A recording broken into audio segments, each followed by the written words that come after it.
नमस्कार. जानकीने मायाला पूर्णपणे मूर्ख बनवलेलं असतं. जानकी मायावरती खूपच चिडलेली असते. त्यावेळेला लगेच माया जानकी समोर बोलते, जानकी, खरं सांगायचं तर माझ्या भावाने स्वतः विष प्यायलं. पण या सगळ्यामध्ये अडकलात मात्र तुम्ही दोघी. मी तुम्हा दोघींना सहजासहजी सोडणार नाही. हे सर्व तर मीच रचलं होतं. जानकी, मला तर तुला संपवायचं आहे.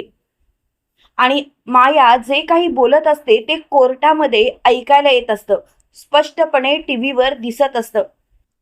तेव्हा मात्र ऐश्वर्याला खूपच आनंद होतो. शेवटी मायाच्याच तोंडून सगळं सत्य ऐकल्यानंतर जज साहेब सुद्धा ऐश्वर्याचा यामध्ये काहीच हात नाही हे सर्वांना सांगतात आणि तिची सही सलामत सुटका करतात. ऐश्वर्या या सगळ्या गोष्टीतून सुटलेली असते.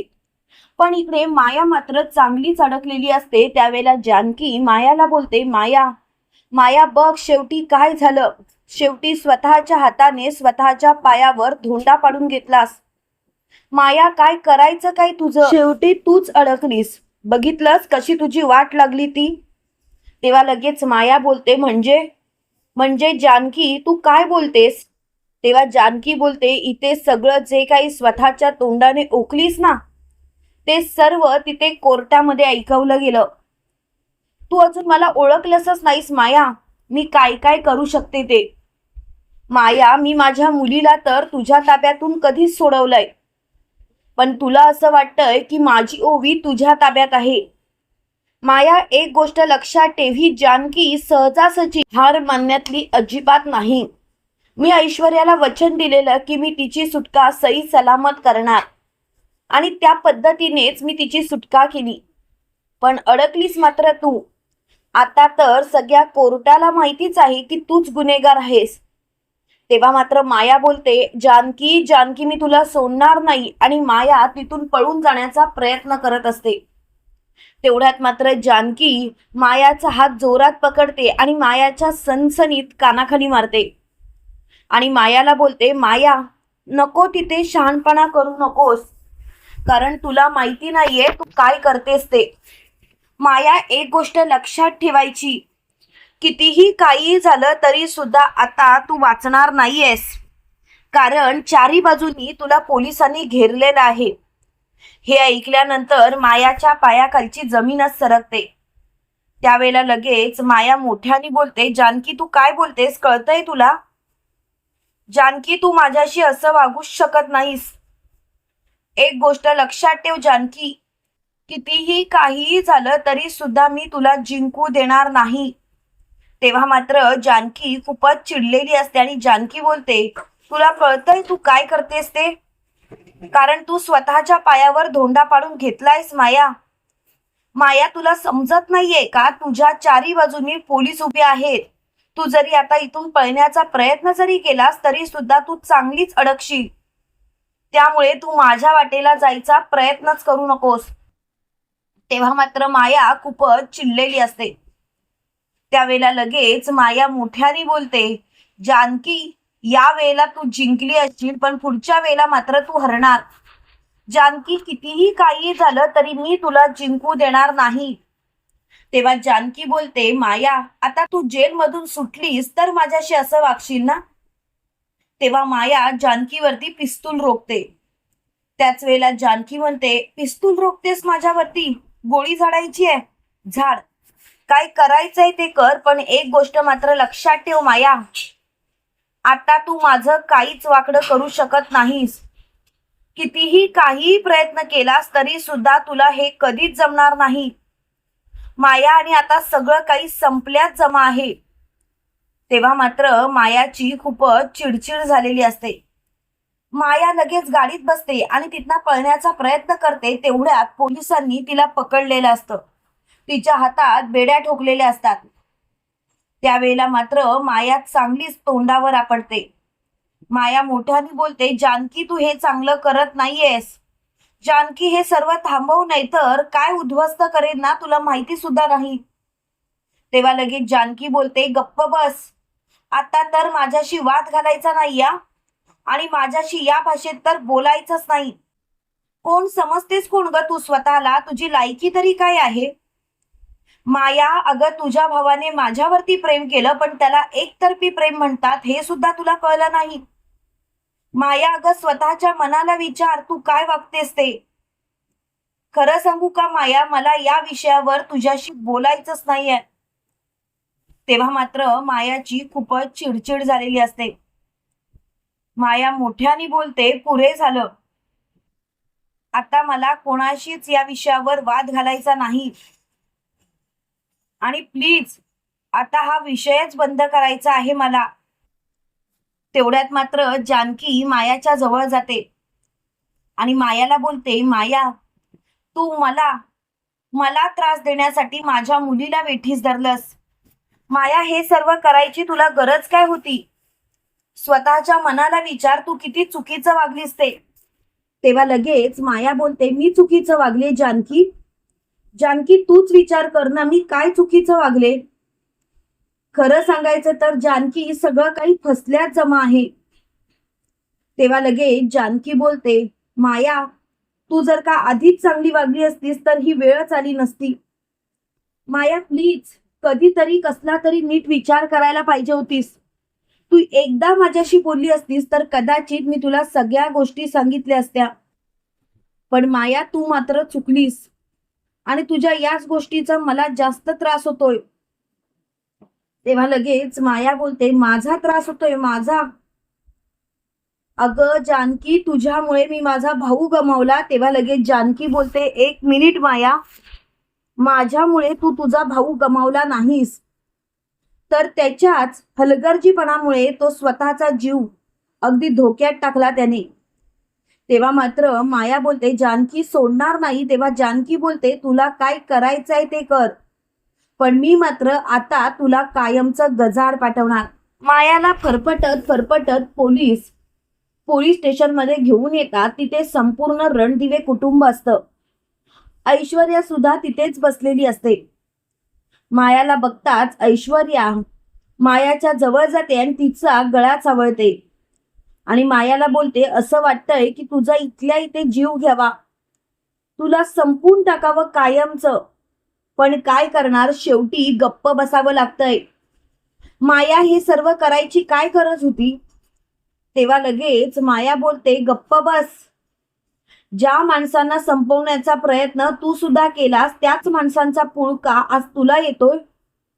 ऐश्वर्या, तू कितीही नाटकं कर, काहीही कर, तरी सुद्धा मी तुला कधीच माफ करणार नाही. तेव्हा ऐश्वर्या बोलते, गप्प बस. तेव्हा ऋषिकेश बोलतो, माया, हे सर्व करून तुला काय मिळालं? शेवटी तुला कायमचं गजाड जावं लागलं. तुझ्या भावाने तर स्वतःचा जीव घेतला आणि तुझं आयुष्य मात्र मातीमोल केलं. बघितलंस ना माया, शेवटी तुझ्या आयुष्याचा अर्थ काय? आता कायमस्वरूपी तू जेलमध्ये राहणार. तेव्हा लगेच माया बोलते, मला काही एक फरक पडत नाही.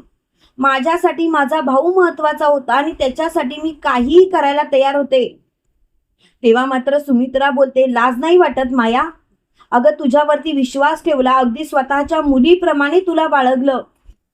तुला काय नको, काय हवं ते सर्व काही बघितलं आणि तू मात्र आमच्याच पाठीत खंजीर खुपसलास. आमच्या ओवीला तू आमच्यापासून इतके दिवस लांब ठेवलंस. माया, तुला लाज कशी वाटली नाही? तेव्हा लगेच माया बोलते, पुरे, माझ्याशी या भाषेत बोलायचं नाही. तुमची जी सून माझ्या भावाशी वागली ते योग्य वागली का? जरा विचार करा ना. तेव्हा लगेच सुमित्रा बोलते, अगं किती वेळा सांगायचं, तुझ्या भावावरती तिचं प्रेमच नव्हतं आणि तू सारखं तिला वेठीस का धरतेस? प्लीज तिला वेठीस धरणं सोडून दे. तेव्हा मात्र सुमित्राला खूपच राग आलेला असतो. त्याच वेळेला जानकी मोठ्याने ओरडते, इन्स्पेक्टर साहेब, प्लीज प्लीज हिला घेऊन जा, हिचं थोबाड सुद्धा मला पाहायचं नाही.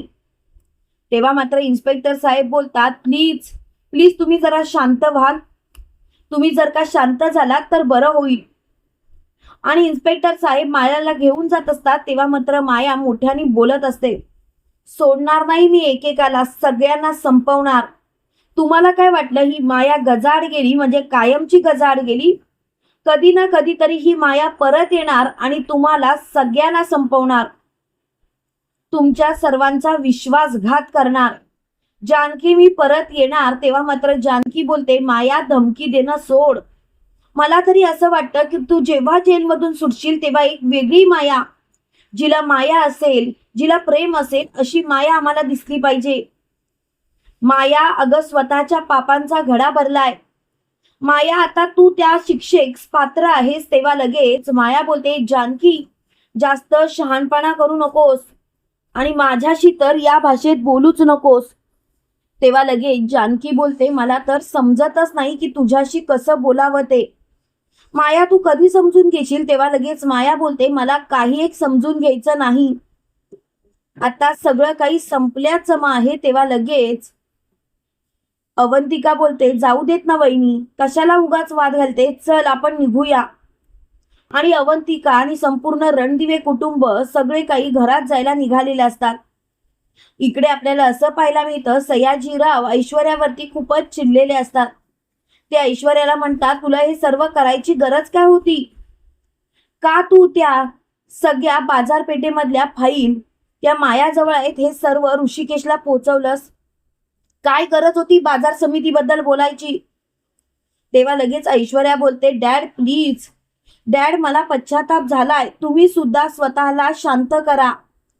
डॅड प्लीज असं नका ना वागू, तुम्ही स्वतःला शांत केलं तर बरं होईल. तेव्हा सयाजीराव म्हणतात ऐश्वर्या ऐश्वर्या अगं काय करतेस तू. अगं सुडेच्या भावनेने पेटलेलीस ना तू. संपूर्ण रणदिवे कुटुंब संपवायचं होतं ना तुला. मग तू असं का वागतेस ऐश्वर्या. तेव्हा लगेच ऐश्वर्या बोलते मी का असं वागते आणि काय नाही या गोष्टी मला तुम्हाला सांगायच्या नाहीत. प्लीज जरा स्वतःला शांत करा. तेव्हा मात्र मोठ्यानी ऋषिकेश बोलतो ऐश्वर्या मला तुझ्याशी बोलायचं आहे. ऐश्वर्याच्या घरी ऋषिकेश आलेला असतो. तेव्हा लगेच ऐश्वर्या बोलते ऋषिकेश दादा तुम्ही इथे काय करताय. तेव्हा लगेच ऋषिकेश बोलतो ऐश्वर्या मला तुझ्याशी खूप महत्वाचं बोलायचं आहे. ऐश्वर्या प्लीज प्लीज सगळ्या गोष्टी नीट समजून घे. तेव्हा मात्र ऐश्वर्या खूपच चिडलेली असते. ऐश्वर्या मोठ्याने बोलते ऋषिकेश दादा प्लीज बोलायची गरज नाही, तुम्हाला जे पाहिजे ते बोला. तेव्हा लगेच मोठ्याने ऋषिकेश बोलतो खरं सांगू ऐश्वर्या, जानकीने तुझ्यावरती विश्वास ठेवला होता पण मी मात्र तुझ्यावरती विश्वास ठेवूच शकलो नाही. ऐश्वर्या खरंच मला माफ कर. तेव्हा ऐश्वर्या बोलते प्लीज ऋषिकेश दादा हे सर्व बोलायची तुम्हाला गरजच नाही. ऋषिकेश दादा एक गोष्ट लक्षात ठेवा कितीही काही झालं तरी सुद्धा तुम्ही माझ्याशी खोटेपणाने वागूच शकत नाही अशी मला खात्री आहे.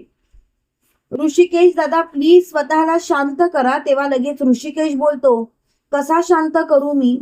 ऐश्वर्या माझं चुकलं मला माफ कर. तेव्हा लगेच ऐश्वर्या बोलते ऋषिकेश दादा प्लीज प्लीज शांत ठेवा. तेव्हा लगेच सयाजीराव बोलतात सगळी नाटकं चाललेत नाटकं. ऐश्वर्या स्वतःला आधीच सांभाळ कारण ही सगळेजण मिळून तुझा फायदा घेतायत. तेव्हा लगेच ऐश्वर्या बोलते प्लीज डॅड प्लीज असा विचार सुद्धा करू नका. डॅड तुम्ही असा विचारच का करताय. तेव्हा मात्र तिची खूपच चिडचिड झालेली असते. त्याच वेळेला लगेच मोठ्याने ऋषिकेश बोलतो जाऊ देत ना ऐश्वर्या, मला नाही वाटत त्यांचं काही चुकलंय. जे काही आहे ते त्यांचं बरोबरच आहे. तेव्हा मात्र त्यांची खूपच चिडचिड झालेली असते. तुम्हाला काय वाटतं मित्रांनो, खरोखर सयाजीराव रणदिवे कुटुंबाला समजून घेतील का आणि ऐश्वर्या पुन्हा एकदा रणदिवेंच्या घरात लक्ष्मीच्या पावलांनी प्रवेश करेल का. कमेंट करून नक्की कळवा. आणि असेच मालिकेचे नवनवीन अपडेट पाहण्यासाठी व्हिडिओला लाईक आणि चॅनलला सबस्क्राईब करायला विसरू नका. थँक्यू.